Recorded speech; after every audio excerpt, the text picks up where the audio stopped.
Honorable members,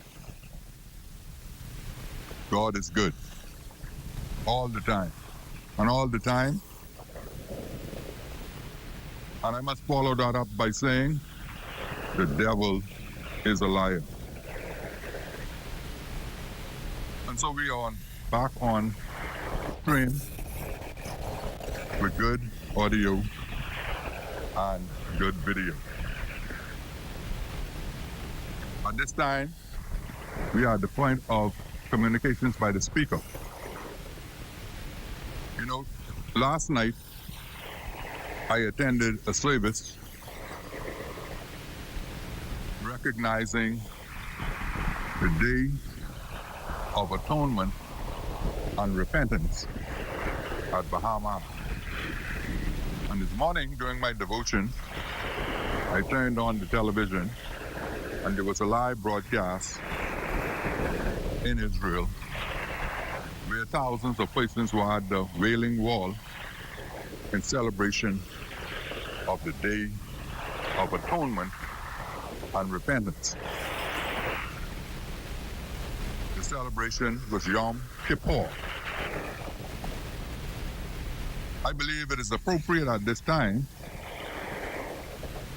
and I intend to make the following communication.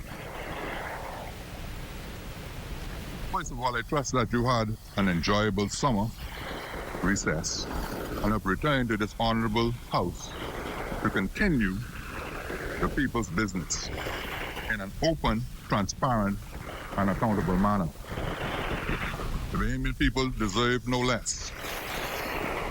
Honorable members, as we were about to commence this year's summer recess, I had pledged to remain as impartial as is humanly possible, and I intend to keep that promise. This should be the fundamental mindset of every member of Parliament. However, the way the Westminster model has been practiced in this country by successive administrations makes it very difficult for any speaker to adhere strictly to the doctrine of impartiality and neutrality. If we are sincere about the development of our democratic institutions, and if we wish all right-thinking Bahamians to take us seriously, we must pay more attention than lip service to the tenets. The Parliament and the Speaker must be given the right amount of independence to bolster the impartiality and neutrality required.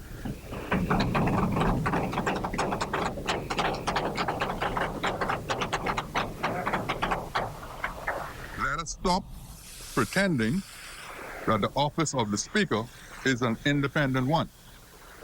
It is not. And if we continue to drift further and further in the direction of unilateralism, it will not be long before the governance of the Commonwealth of the Bahamas become one ball of confusion. History is replete with examples of atrocities that have come about when power is concentrated either in one person or in one group of persons. It facilitates greed, corruption, and plunder. It gives you the inner city blues, and it makes you want to holler and throw up both your hands. But this is no time for hollering or throwing up both your hands. This is time to throw down the gauntlet and wage war against systems of oppression and subjugation.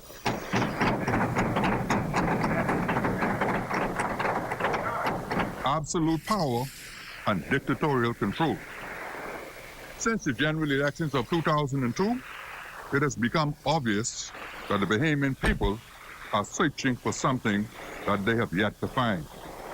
It seems very obvious to me that the Bahamas is in transition towards democracy and people's power. The American Declaration of Independence states this: all experience has shown that mankind is disposed to suffer while evils are sufferable. than to right themselves by abolishing the forms which they are accustomed. But those who bear rule in one-sided system soon lose touch, and suffering ceases to be tolerable. The British philosopher Thomas Hobbes, one of the founders of the modern political philosophy, postulated the condition of man is a condition of war of everyone against everyone. Hobbes is best known for his influential formulation of the social contract theory. He concluded that men are brutish beasts, and that without laws, rules, regulations, and procedures, man will encroach upon the territories of other men. It is precisely because of past experiences that certain principles of democracy evolve. We must study this history so as to avoid the tragic mistakes of the past. Over the past decades, dating back to the 80s, when this chair was occupied by the late Sir Clifford Darling, the Bahamas witnessed the most vile encroachment by the executive branch of government into the territory of the legislative branch of government. This encroachment and resultant breach was wrong under the Finland administration, wrong under the Ingram administration, wrong during the Christie administration, and if perpetuated, it will be equally wrong under the Minnis administration. By now, you must be wondering if this is a statement of resignation. It is. After much soul searching and wide consultation, I am resigned to the fact that the Speaker must be lonely in his eminence. But despite the isolation, loneliness, and solitary confinement of the office, I accept and surrender to my calling. I want to assure the Prime Minister, Cabinet Ministers, and all members of Parliament that I do not want your jobs. And I doubt that you want mine. So this being the case, I give this notice and assurance that as long as I preside in this chair, I will endeavor to do my best to make sure that you do your jobs and only your jobs. I am the presiding officer, and I serve at your pleasure. I was elected by a unanimous vote when I entered this chair. Only a few months later, the official opposition withdrew that confidence in me. And now I move on a path where I risk the possibility of others removing their confidence in the Speaker. But as long as I'm Speaker, I will not endorse the current impotency of the Parliament. I will discharge my duties in the manner required of me by the Constitution and the established rules and practices of the Chamber and procedure of Westminster. Honorable members, I published an article in the Nassau Guardian on the 4th of October 1994. The article was captioned, "Totalitarianism Guised in Democracy." I commend this article to you, honorable members. And you will see that my views on this matter are as a result of many years of analysis, research, and reflection. I did not recently arrive at this stance. Today, as on every other day, I'm expressing my personal conviction. This shall be my contribution to the development of the democratic institutions in the country. And I take my conviction very seriously. Accordingly, the Parliament of the Commonwealth of the Bahamas is challenged this day to enact law establishing an independent statutory Parliamentary Service Commission, one with specific administrative and budgetary control for the institution. In so doing, we can avoid the example that we just had here this morning. The Bahamas will join, in so doing, numerous member states of the Commonwealth Parliamentary Association, the CPA, many of whom have already enacted this legislation. I believe in the unity of governance, but one must be able to see the necessity of plurality in the functions of government. Our Constitution clearly demarks three basic branches of power. This may surprise honorable members, but the Parliament is the first arm of government, and you can check that under Section 52, Article 52 of the Constitution. The executive and judicial branches, while equally important, are born out of this elected body of the Parliament. And this is as it should be. In this triune arrangement, the other two branches of power carry out their specific functions as Parliament carries out its functions and are intended to bring about success and responsible governance. Westminster model is designed for success. I am reminded of a story in the Old Testament. Jethro gave some very interesting advice to his son-in-law Moses with respect to the separation and delegation of powers. I refer to it as the Jethro principle. English law was based on biblical principles. The British had major success from Bible principles, and the people ought to read the Bible. After all, the preamble of our Constitution establishes our nation on these same spiritual principles. No one of these three branches of power should ever encroach on the domain of any of the other two branches. This is unacceptable in the modern Bahamas. It is time to move beyond this. The Commonwealth of the Bahamas deserves better. The funeral of the late Chief Justice Stephen Isaacs was a very sad occasion for me. However, there were moments when I felt a joy that almost made me completely forget that I was attending a funeral. I must commend both Prime Minister Dr. the Honorable Hubert A. Minnis and the Venerable Bishop Drexel Gomez for their wonderful speech and sermon made in eulogizing the late Chief Justice.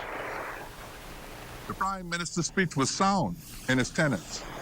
I'm sure, as a result, the Prime Minister will not object to my quoting from his speech, which contains some profound utterances on democracy. The Prime Minister said this: "There is no genuine democracy without the rule of law. There is no genuine democracy without an unyielding respect for basic rights and freedoms.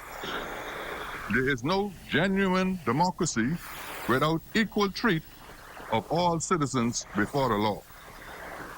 The Prime Minister is absolutely correct. And I would add this: Westminster's system of democracy was designed for checks and balances. Each branch of power has its role to play in checking the other two branches. On the separation of powers, the Prime Minister said, and I quote, "Our democratic system is built on three pillars: the legislative, executive, and judicial branches, which are necessarily connected but have separate and independent functions. Each branch has a role in promoting and safeguarding the rule of law. and the dignity of human person through adherence to the rights and freedoms of the individual. Honorable members, the Prime Minister is absolutely correct. He obviously understands the system of governance under which he operates as Chief Executive. And so, Mr. Prime Minister, in future appointments of members of the Executive, please ensure that there are sufficient backbenches remaining so as to allow the Parliament to hold the government to account. With the exception of the House Rules and Business Committee, no member of the Cabinet should serve on any of the various parliamentary committees, and the Cabinet should divest itself of parliamentary functions, administrative or otherwise. This will lend itself to greater efficiency and the equality of treatment of all members of the institution. It will also bring about greater transparency and accountability. On the civic creed of a nation, the Prime Minister concluded, a true and vibrant civic creed resides in the temperament and spirit, the disposition, and in the hearts and minds of those who adjudicate the law. The occasion did not lend itself to an elaboration on this point, so the Prime Minister rightfully stopped where he did. But it is obvious to me from the proposed motions that we have coming before this House that he wishes to remedy the wrongs that exist in the Bahamas, particularly as we practice this Westminster model. Perhaps the best place to start is the total separation of the legislative branch from the executive branch. It is common knowledge that the continuing encroachment of the executive into the Parliament has effectively rendered the legislature impotent in its role as a check on the executive, as envisaged by Article 72 of the Constitution. Constitutionally, the executive branch has general direction and control of the government. It is clear that this control was never intended to be absolute. While there exists a degree of fusion between the executive and legislative branches in both the Senate and the House of Assembly, the executive branch should have no specific role or function in the micromanagement of the day-to-day administrative and budgetary functions of the Parliament. On the contrary, the doctrine of the separation of powers and conventions of the Westminster model of government forbids such overreaching by any of the three branches into the sphere and influence of any of the other two branches, and deems any such action ultra-virus and absolute an abuse of power. In this vein, Bishop Gomez, in his sermon during the funeral service for the late Chief Justice, called for inclusion of all citizens to full participation in the affairs of state. If we are to maximize our potential and advance as a unified nation, this inclusive participation of our citizens should be exercised through their representatives in Parliament. For decades now, this is not an indictment on the present government or executive, but for decades now, perhaps through lack of understanding, the executive has violated the spirit of Article 72 of the Constitution, which states, Article 72, subsection 1, there shall be a cabinet for the Bahamas, which shall have the general direction and control of the government of the Bahamas, and shall be collectively responsible thereof to Parliament. Article 72(2), the cabinet shall consist of the Prime Minister and not less than 8 other ministers, of whom one shall be the Attorney General, as many as may be appointed in accordance with the provisions of Article 73 of this Constitution. And we note here that Article 72 is an entrenched provision, and to change Article 72 and establish an upper limit for the number of ministers, it requires a vote of not less than 3/4 of all members of both houses, and thereafter it requires a referendum with a majority vote of the electors. In the interest of transparency and accountability, this should be an amendment establishing an upper limit for the appointment of ministers to eliminate the supersized cabinets that we've seen over the past decades. I recommend that combined the size of the Parliament of the cabinet, inclusive of parliamentary secretaries, should not exceed a limit of 17 or 43% of the elected members of Parliament. As long as the status quo remains, it will demonstrate our lack of commitment to the ideals of accountability and transparency. In addition, I have noted with interest the tendency to think that the Cabinet Office, through the Attorney General, should be the sole legal advisor to the Parliament. I see this as an adulterous relationship that is forbidden by the very concept of the separation of powers and the tenets of Westminster. The Attorney General is a member and legal advisor to the executive branch of the government.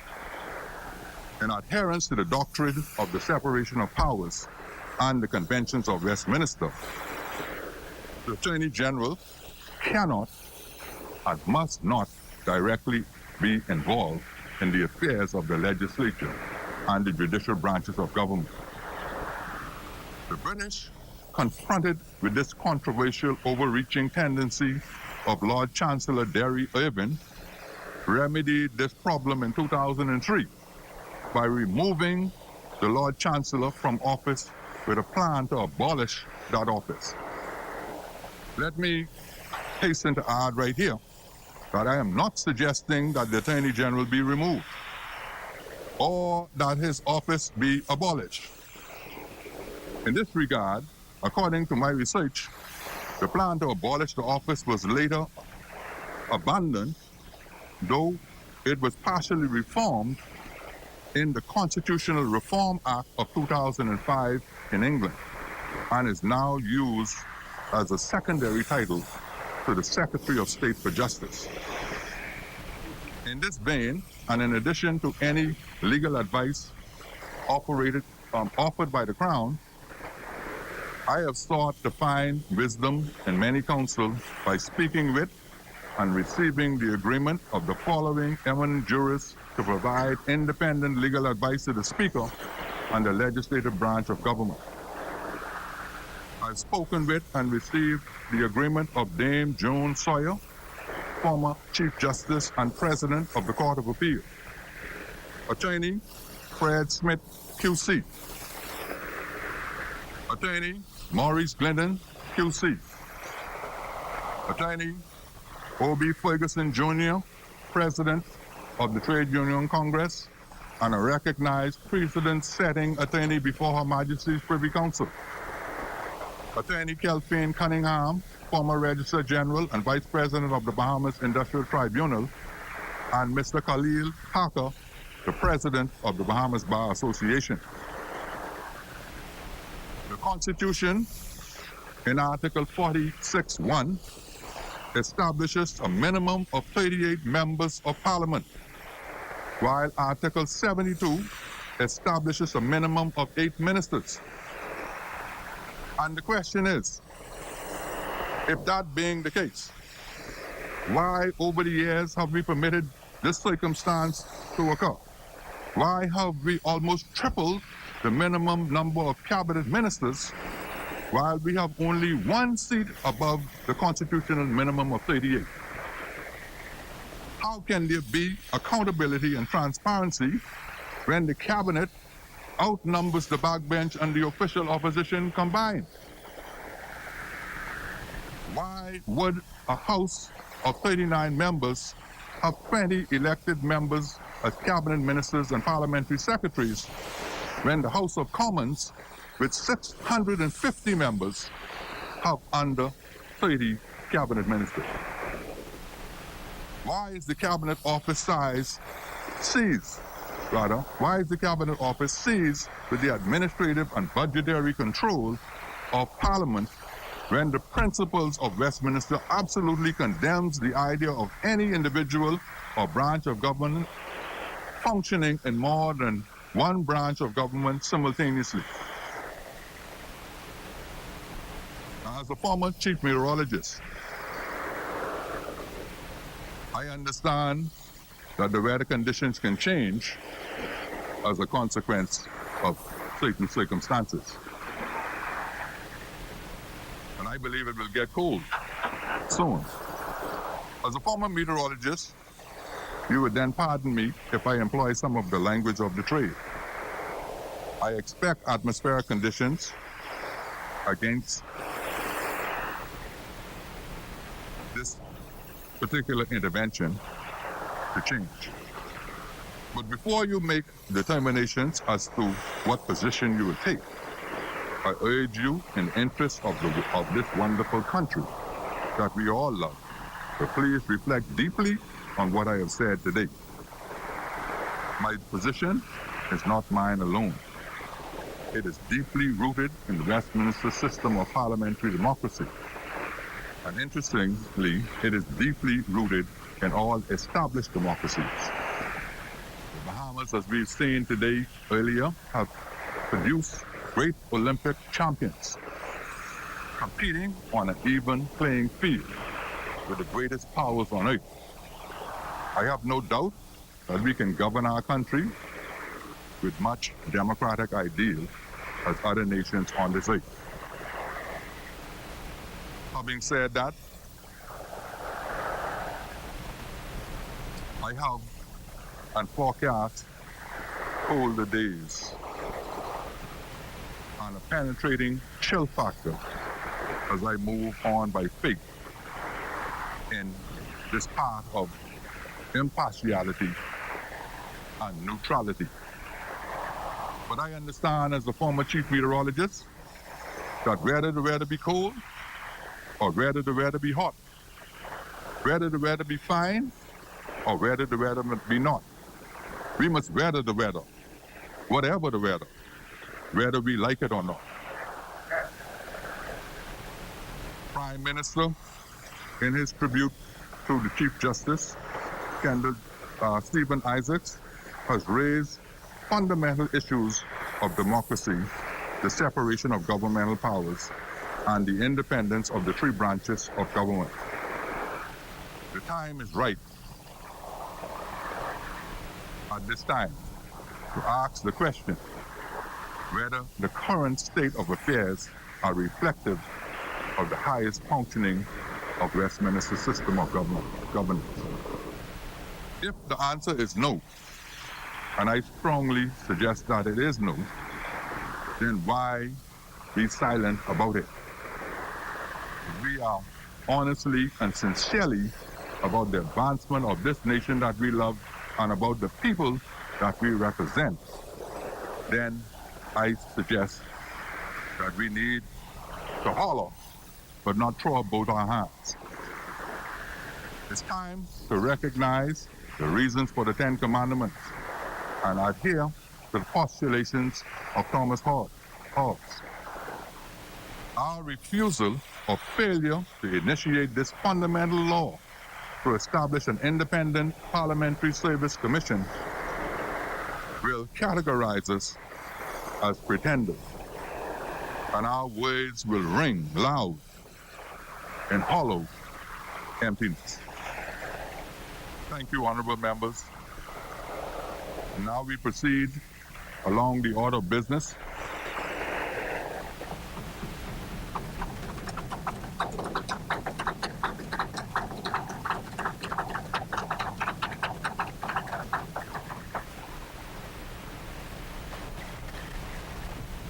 Introduction and swearing in of new members. Laying of documents by ministers.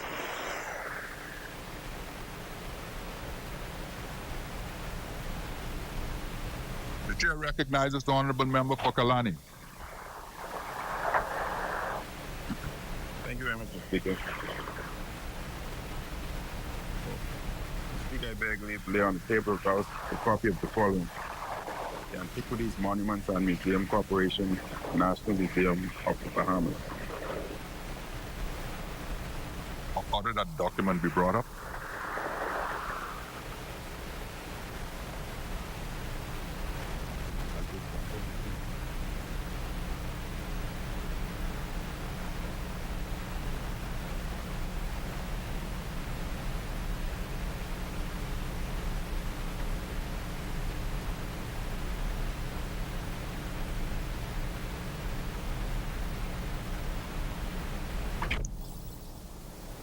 Order that the document do lie on the table.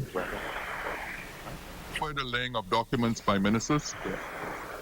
Yes, thank you very much, Mr. Speaker. Speaker, as the member of Sudan is not present, I'd lay his documents on the table here in his absence. I beg leave to lay on the table of the House a copy of the following: A. The Industries Encouragement Approved Product, Masters Marine Shipyard Limited, Order 2018.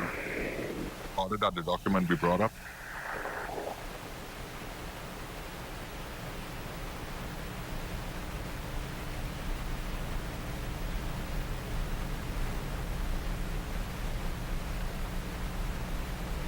Order that the document do lie on the table. Further laying of documents by ministers. Beg leave to lay on the table of the House a copy of the following: the Industries Encouragement Approved Manufacturer, Masters Marine Shipyard Limited. Sorry, Mr. Speaker. The Industries Encouragement Approved Manufacturer, Masters Marine Shipyard Limited, Order 2018. Order that the document be brought up.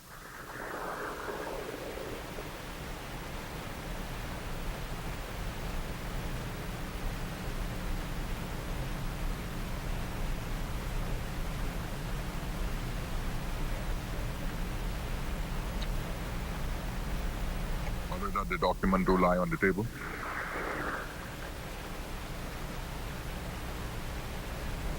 Further laying of documents by ministers.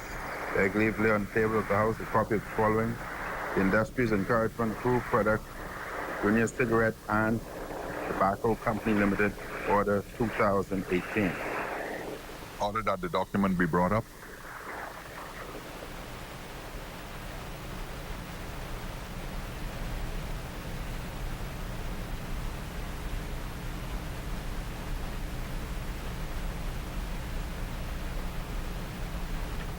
Order that the document do lie on the table.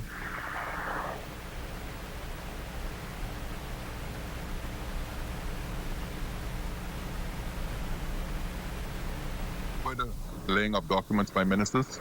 Beg leave to lay on the table of the House a copy of the following: the Industries Encouragement Approved Manufacturer, Junior Cigarette and Tobacco Company Limited, Order 2018. Order that the document be brought up.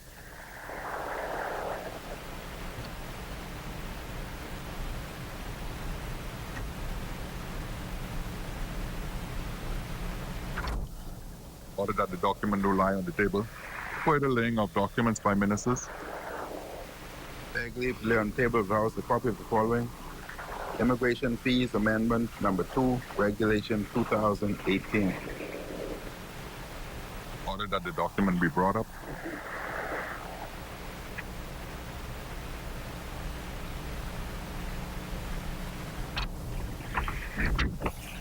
Order that the document do lie on the table. Further laying of documents by ministers. Beg leave to lay on the table of the House a copy of the following: the Bahamas Financial Services Board, BFSB, financial statements for the year ended 31st December 2017. Order that the document be brought up.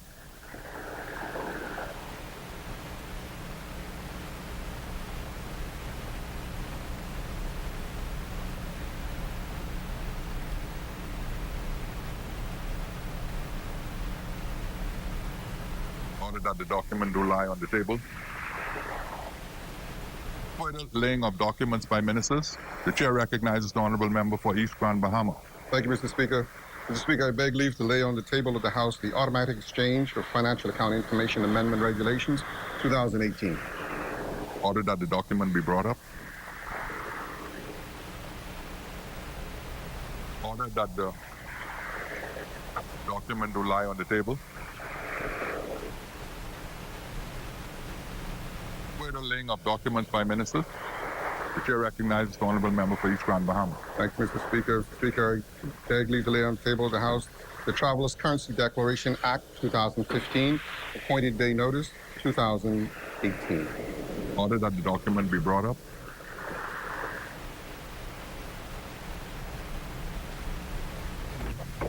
Order that the document do lie on the table. Further laying of documents by ministers. Mr.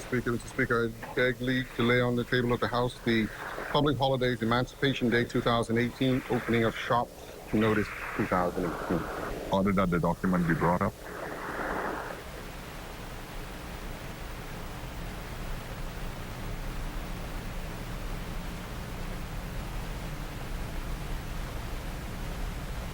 Order that the document do lie on the table. Further laying of documents by ministers.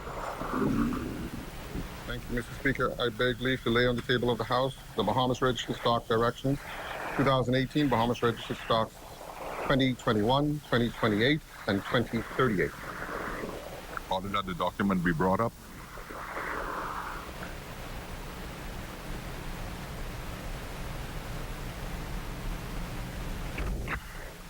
Order that the document do lie on the table. Further laying of documents by ministers. Thank you, Mr. Speaker. Mr. Speaker, I beg leave to lay on the House the Bahamas Registered Stock Directions 2018, Bahamas Registered Stock number 2, 2021, 2028, and 2030. Order that the documents be brought up.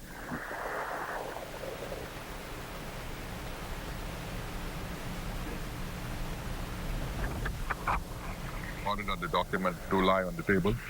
Further laying of documents by ministers. Thank you, Mr. Speaker. Mr. Speaker, I beg leave to lay on the House the Deposit Insurance Corporation Annual Report and Financial Statements for the year ended 31st December 2017. Order that the document be brought up.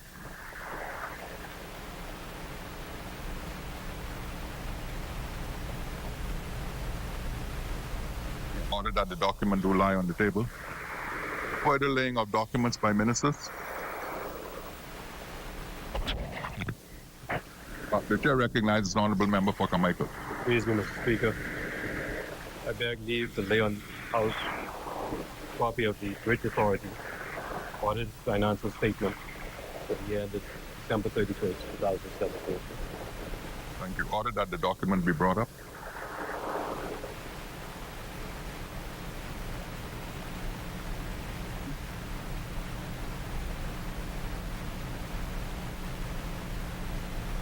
Order that the document do lie on the table. Further laying of documents by ministers. Chair recognizes the honourable member for Bamboo Town. If it pleases you, Mr. Speaker, I beg leave to lay on the table of the House a copy of the Consumer Protection Commission Annual Report 2017-2018 and Audited Financial Statement the 31st of March 2018. Order that the document be brought up.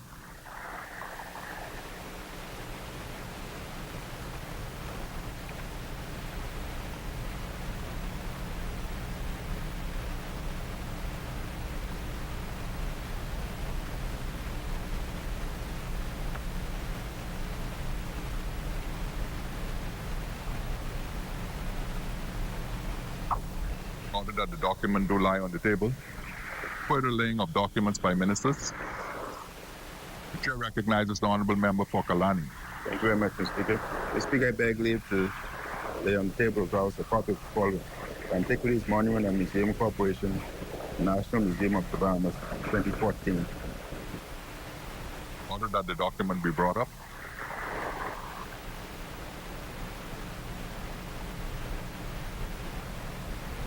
Order that the document do lie on the table. Further laying of documents by ministers. The chair recognizes the honourable member for Freetown. Good afternoon, Mr. Speaker. I beg leave to lay on the House a copy of the following: the Gaming House Operator Amendment Regulations 2018. Order that the document be brought up.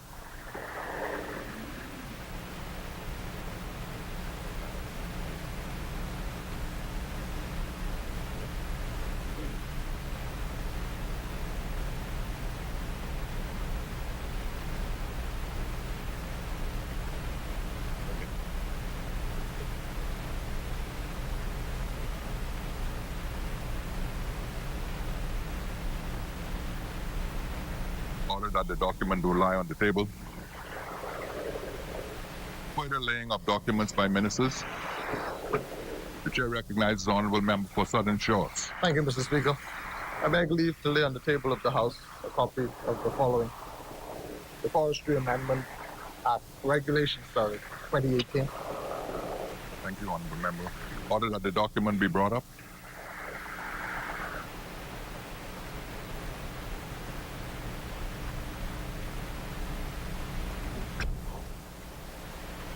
Order that the document do lie on the table.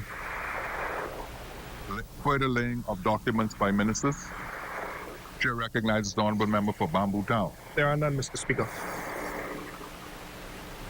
Statements and communications by ministers.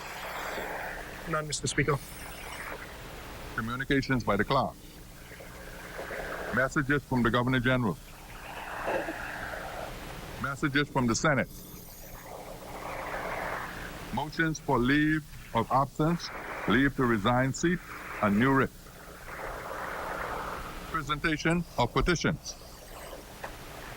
Presentation of reports of committees. Adoption of reports of committees. Voice reading of bills. The chair recognizes the honourable member for South Beach. Mr. Speaker, I beg leave to introduce and have read for the first time a bill for an act to incorporate the Bahamas Baptist Missionary and Educational Convention in the Bahamas.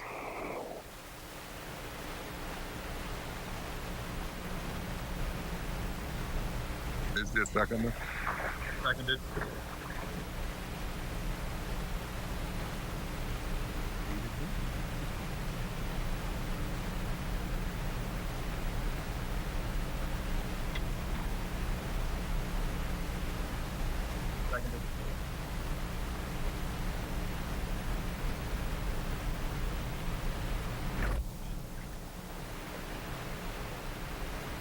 It has been moved and seconded that the following bill be read for the first time.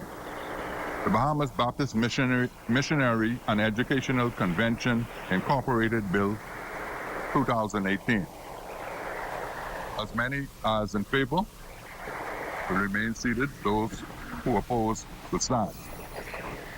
Order that the bill be read for the first time.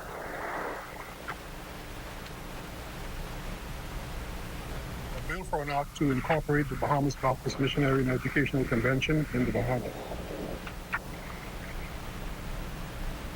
For the first reading of bills, the chair recognizes the honourable member for Bamboo Town.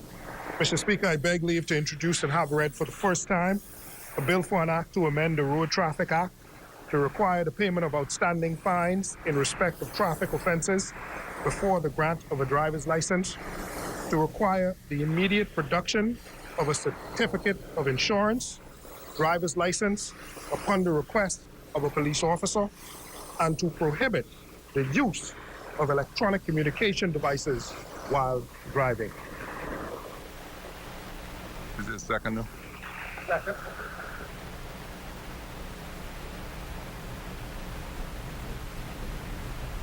Mr. Clark.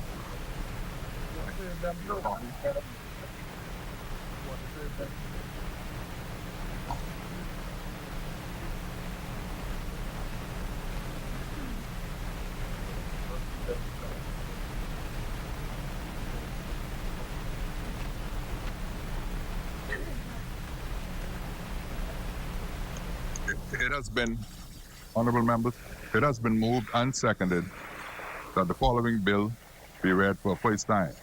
A bill for an act to amend the Road Traffic Act to require the payment of outstanding fines in respect of traffic offenses before the grant of a driver's license, to require the immediate production of a certificate of insurance, driving license upon the request of a police officer, and to prohibit the use of electronic communication devices while driving. As many as in favor will remain seated. Those who oppose will stand. Order that the bill be read for the first time. A bill for an act to amend the Road Traffic Act to require the payment of outstanding fees in respect of traffic offenses before the grant of a driver's driving license, to require the immediate production of a certificate of insurance, driving license upon the request for a police officer, and to prohibit the use of electronic communication devices while driving. For the first reading of bills. The chair recognizes the honourable member for East Grand Bahama. Thank you, Mr. Speaker. Mr. Speaker, I beg leave to introduce and read for the first time, have read for the first time, a bill for an act to establish the principles and procedures of responsible fiscal management and to facilitate effective parliamentary and public scrutiny of the fiscal performance of the government. Mr. Speaker, this is a bill that has been widely consulted with the public society, civil society, and one that we look forward to as an effective tool, as foreshadowed during the budget debate, that will help us to grasp hold of our fiscal state of the country. And so it's a great pleasure that I've laid this bill today as a very advanced, cutting piece of legislation that will help.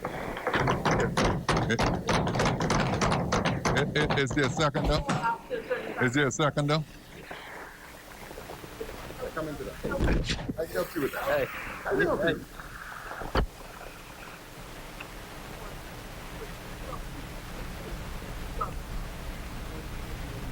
Honourable members, it has been moved and seconded that the following bill be read for the first time.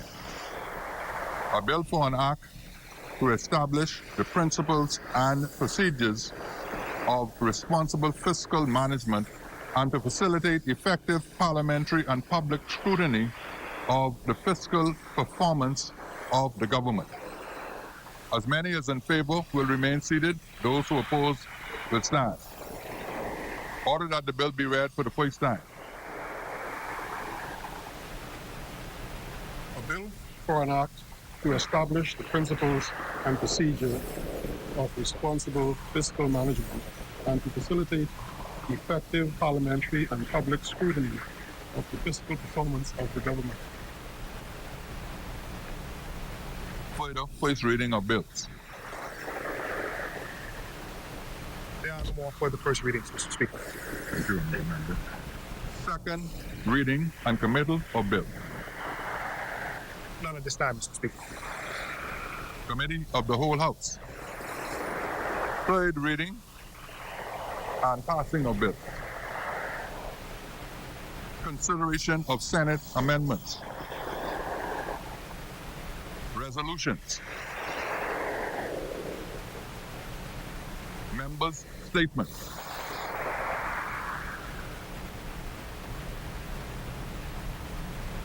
Appointment of select committees. Instructions to select committees. Discharge of select committees. Notices for future meetings. The chair recognizes the honourable member for East Grand Bahama. Thank you, Mr. Speaker.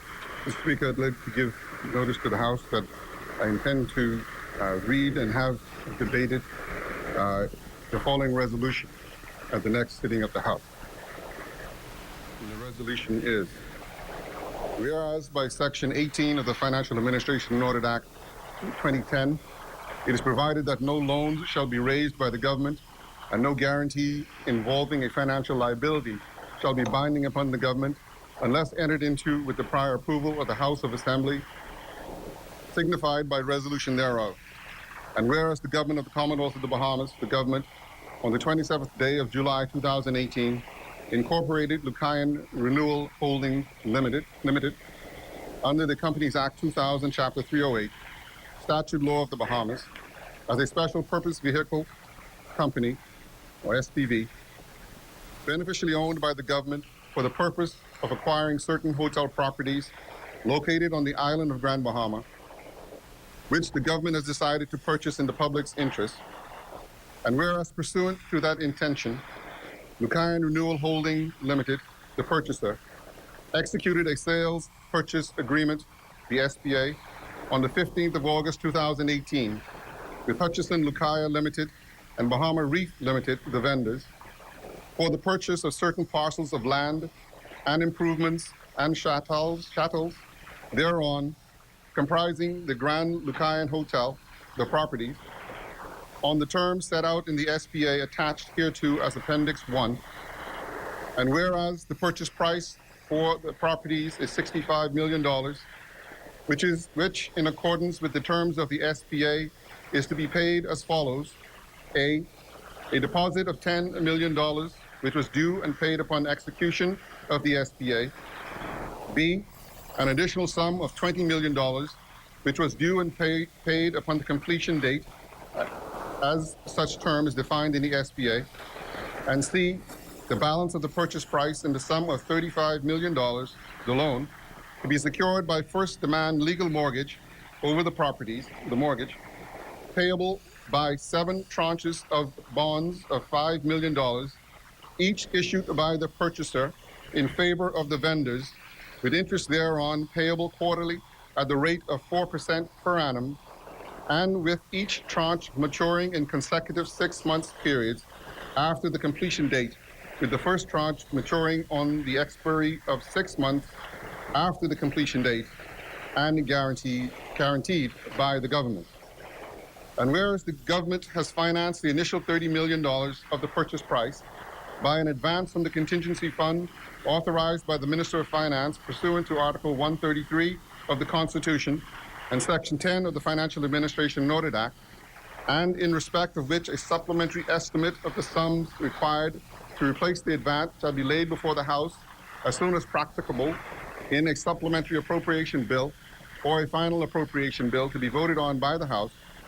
And whereas the government proposes to guarantee the loan to Lucayan Renewal Holdings Limited in the sum of $35 million from the vendors to pay the balance of the purchase price and to guarantee the said loan upon the terms and conditions set forth in the guarantee attached hereto as Appendix 2, now therefore be it resolved that this House, 1, authorizes the government of the Bahamas to guarantee the loan to Lucayan Renewal Holdings Limited in the sum of $35 million for the purpose of paying the balance of the purchase price of the properties pursuant to the SPA. 2, authorizes the Treasurer on behalf of the government of the Bahamas to execute the guarantee attached hereto as Appendix 2. Mr. Speaker, in giving notice of this resolution, I want to first say how very seriously the government of the Bahamas has taken its obligation to fiscal finances in the first instance, but more importantly, in this juncture, to the overall economy of the Bahamas. Mr. Speaker, the Prime Minister, the member for Kalani, I'm laying the bill, the resolution. I'm just making a few comments. The resolution, Mr. Speaker, the member for Kalani has said often, and I believe the opposition would not disagree, that the health and strength of the Grand Bahama economy is vital to the overall growth of the economy of the Bahamas. As such, it would be irresponsible for any government to ignore the plight of that economy and its major economic drivers. There is no doubt that the Grand Lucayan is a significant factor in the future of the economy of Grand Bahama. Despite or notwithstanding its 450 employees, attached to that property are a number of ancillary small and medium-sized businesses, individuals who derive their economic livelihood as a result of that property. Not only are we talking about the straw vendors across the street, the Lucayan marketplace, not are we talking about the taxi drivers, the wood carvers, and all of the artisans that practice from that place. We're not only talking about the cruise ships that arrive daily that provide guests and visitors to that property.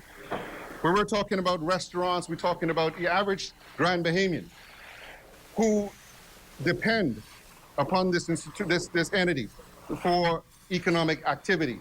Mr. Speaker, I listened to a lot of the commentary by those who may not understand what drives the economy in Grand Bahama.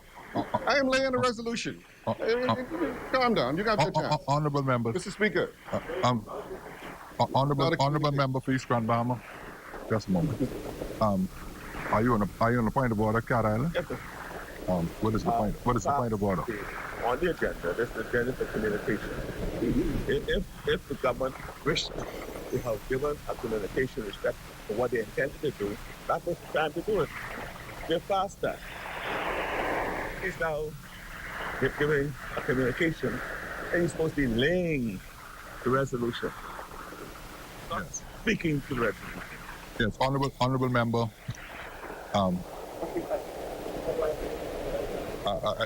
The point was well taken. You're laying, Yes, Mr. and we need a member from the government to adopt Mr. Speaker, the resolution. Thank you, Mr. Speaker, and I'm so guided. The only reason for me to give the commentary is to ensure that the opposition has the correct context in which to form their debate. Mr. Speaker, because I'm sure they want to be relevant to the issue. But Mr. Speaker, being that as it may, I take your guidance. I will only say, Mr. Speaker, that this is a vital piece of resolution to the vitality of the economy of Grand Bahama, and I lay it with the greatest of pride for the benefit of the people of Grand Bahama. And I want to recognize, as I said, Mr. Speaker, the presence and the support of the unions that represent the workers at that entity.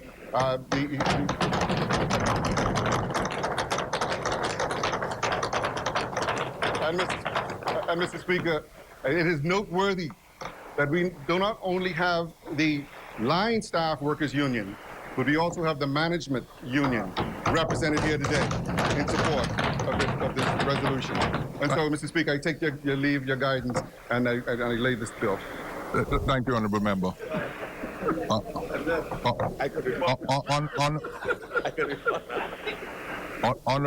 Honorable members, is there a second for the adoption? A second.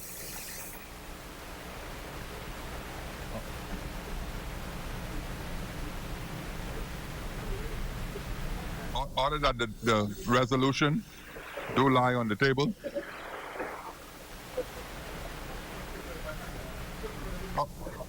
Honorable member for Cat Island, the chair recognizes the honorable member for Cat Island on the feet. The member from East Grand Bahama. Did not listen to the communication. Executive and imposing and overreaching from the end of the legislature. That's what I'm attempting to bring the member mind to basically what you were telling us. Right? I'm speaker. No, I'm not speaker. I'm not doing a speaker's job. I'm just, because otherwise, Mr. Speaker, I should have something which I ought to be able to respond to what they have to say. Equal time. Thank you, honorable members. Further notices for future meetings. The chair recognizes the honorable member for Sanderville. The honorable member for Sanderville was on his feet first. Thank you very much, Mr. Speaker. I would just like to renew a notice that's standing in my name to investigate all matters relative to natural resources of the Commonwealth of the Bahamas above, on, or below the terrain or the sea, to identify the sources of the natural resources that contribute to the Sovereign Wealth Fund, as well as entities, historical and current, engage in extractions, identify areas of disbursements, recommend to the Parliament mechanisms to enhance accountability and transparency in awarding contracts for exploration and extraction and receipt of disbursements. Honorable member, And to go on. I'm being as generous as I could Yeah, be go today. ahead. When giving the notice, there's no need to read Okay. the complete Well, notice. I'd just like to renew. Yes, thank you so much. Yes, thank you. Further notices for future meetings. The chair recognizes the honorable member for Mango P, South and Central London. Thank you, Mr. Speaker.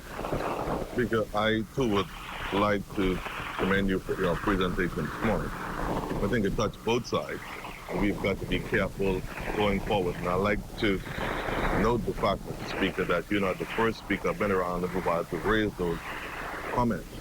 But I think you brought more light to it and very directly, and I respect you highly for it for today. I also hope that with the unions being here, that I want them to understand, not to leave here with a misconstrued notion that we on this side don't understand the plight of Grand Bahama. I must say that. And we look forward to the decision, for the discussion very shortly, so we can also make our case on this side. Mr. Speaker, against that backdrop, all notices laid in the name of Her Majesty's loyal opposition still remain. Thank you very much. Thank you much, honorable member. Further notices. Notices for future meetings. The chair recognizes the honorable member for Bamboo Town. Mr. Speaker, I take this opportunity to renew all matters in the name of the government and do move that the House adjourns until tomorrow, Thursday, the 20th of September at 10 a.m. It is, honorable members, it has been moved and seconded that the business of this House do adjourn to 10 a.m. tomorrow morning, the 20th of September. As many as are in favor will remain seated.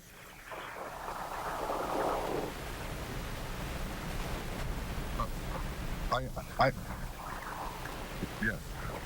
The chair recognizes the honorable member for Cat Island, Rumkins, and Salvador. Mr. Speaker, I just wish to say that it was last week, Tuesday, that the leader of government this country sought consent from the opposition to debate this resolution today. That consent readily given to the opposition. They made it today. That was last week. Mr. Speaker, it was conditioned upon, I didn't speak to the member for East Grand Bahama, I spoke to Bamboo Town. Bamboo Town, I said to them, we're prepared to do it because we understand what they intend and want to do. I said, but we would wish to have the resolution and those matters pertaining to the transaction so that we could have an intelligent contribution to the debate that is ensuing. They sent to us the resolution. Resolution indicated that the agreement, the sale, would have been attached. It was not attached, the one that was sent to us. We asked for it over and over, repeatedly, because we wanted to facilitate the debate today. Around 7:30 last night, there's a voicemail about maybe we think you might have to speak to the about getting it. And now Mr. Speaker, and today, we're now getting the agreement to say, and they wish us to come back tomorrow. Right? Mr. Speaker, well, maybe that's why we're here, eh? Maybe that's why we're here. Maybe that's why we're here. Mr. Speaker, I also, as a result of the absence of the agreement being attached to the resolution, I wrote the Prime Minister because there were some other matters I thought that would assist us in informing the debate, to which I've had no response. Mr. Speaker, I would to give us the agreement now, and to expect us to come tomorrow and be intelligently right? No, I don't pinch me, right? But it's just.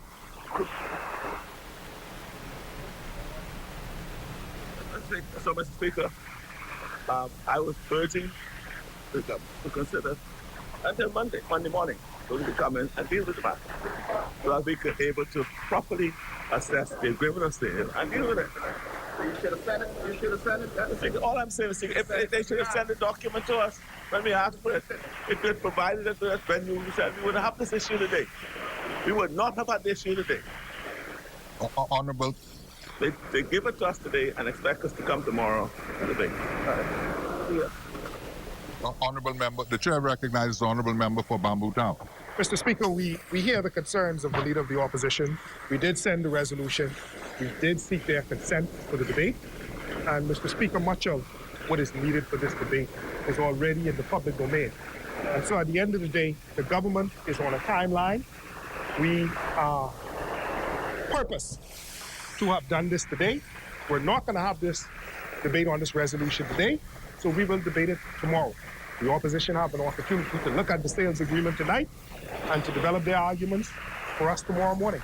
We will come back tomorrow morning, as has been moved, and we will have that debate, Mr. Speaker.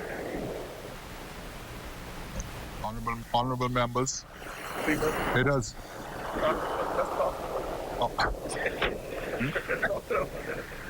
Honorable members, it has been moved and seconded that this business of this house do adjourn to 10 a.m. tomorrow morning. Honorable members, the chair is speaking. Adjourn to 10 a.m. tomorrow morning.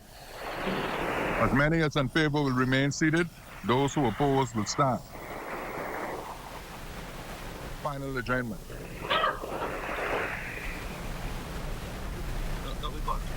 Please move for final adjournment.